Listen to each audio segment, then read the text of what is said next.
بسم الله الرحمن الرحيم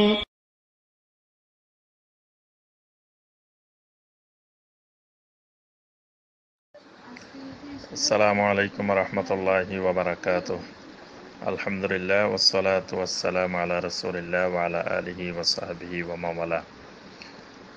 সম্মানিত ভাই মাহবুবুর রহমান লন্ডন থেকে জানতে চেয়েছেন যে উটের গোশত খেলে কি ওযু ছুটে যায়, বিস্তারিত জানতে চাই, দয়া করে জানাবেন। জি ভাই, আলহামদুলিল্লাহ, উটের গোশত খেলে ওযু ছুটে যায় কিনা এ ব্যাপারে আহলুল ইলমদের মধ্যে দুটি মত রয়েছে। প্রথম মতটি হলো উটের গোশত সেটি কাঁচা হোক, রান্না করা হোক, ভুনা করা হোক, যে কোনোভাবেই খেলেই, জ্ঞাতসারে খেলে তাহলে ওযু ভেঙে যাবে, ওযু ছুটে যাবে।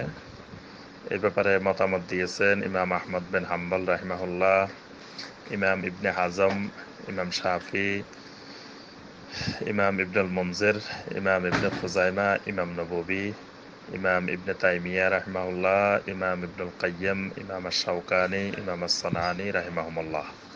এই সকল আহলুল ইলমগণ বলেছেন যে উটের গোশত খেলে ওযু ছুটে যাবে।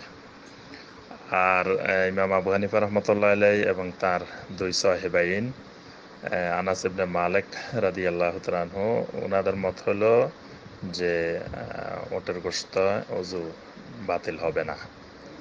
তো যারা উটের গোশত খাওয়ার কারণে ওযু ছুটে যাবে বলেছেন, তারা দুটি হাদিসকে দলিল হিসাবে পেশ করেছেন। একটি হাদিস এসেছে ইবনে হিব্বানের মধ্যে, সহিহ ইবনে হিব্বান, জাবের বিন সামুরা রাদিয়াল্লাহু তাআলা আনহু থেকে বর্ণিত 1156 নম্বর হাদিস। এখানে আসছে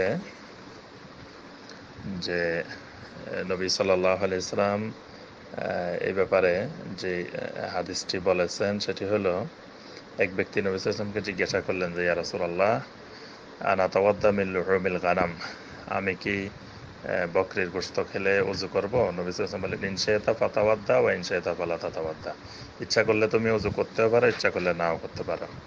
এরপরে জিজ্ঞাসা করেছেন, আতাওয়াদ্দাউ মিন লুহুমিল ইবিল, আমি কি উটের গোশত খেলে ওযু করব? নবী সাল্লাল্লাহু আলাইহি ওয়াসাল্লাম বললেন, নাম তাওয়াদ্দা মিন লুহুমিল ইবিল, তুমি উটের গোশত খেলে ওযু করবে। এখানে নবী সাল্লাল্লাহু আলাইহি ওয়াসাল্লাম ইনশাআতা বলেন নাই, ওযু করারই নির্দেশ দিয়েছেন। আর দ্বিতীয় হাদিসটি যেটি এসেছে সেটি এসেছে সুনানে আবু দাউদের মধ্যে 184 নম্বর হাদিস।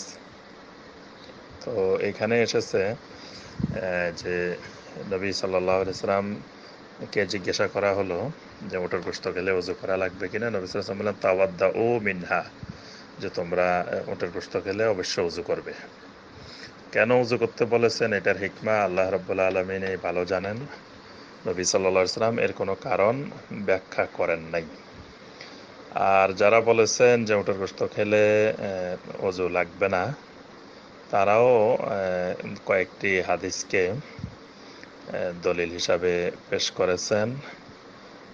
বিশেষ করে ইমাম তাহাবী শরহে মাআনিল আসারের মধ্যে একটি হাদিস বর্ণনা করেছেন।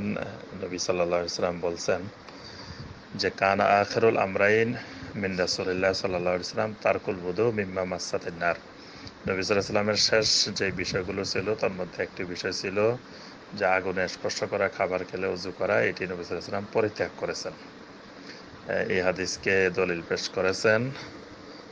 আবার আরেকটি হাদিস এসেছে ইমাম তাহাবীর শরহে মাআনিল আসারের মধ্যে, আরেকটি ইমাম নববী শরহুল মুহাজ্জাবের মধ্যে উল্লেখ করেছেন। তো এই হাদিসগুলোকে তারা দলিল হিসাবে পেশ করেছেন।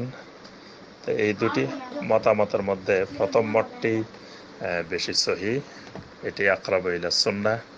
এই জন্য অধিকাংশ জমহুর উলামায়ে কেরামের মত হলো যে উটের গোশত খেলে ওযু ছুটে যাবে।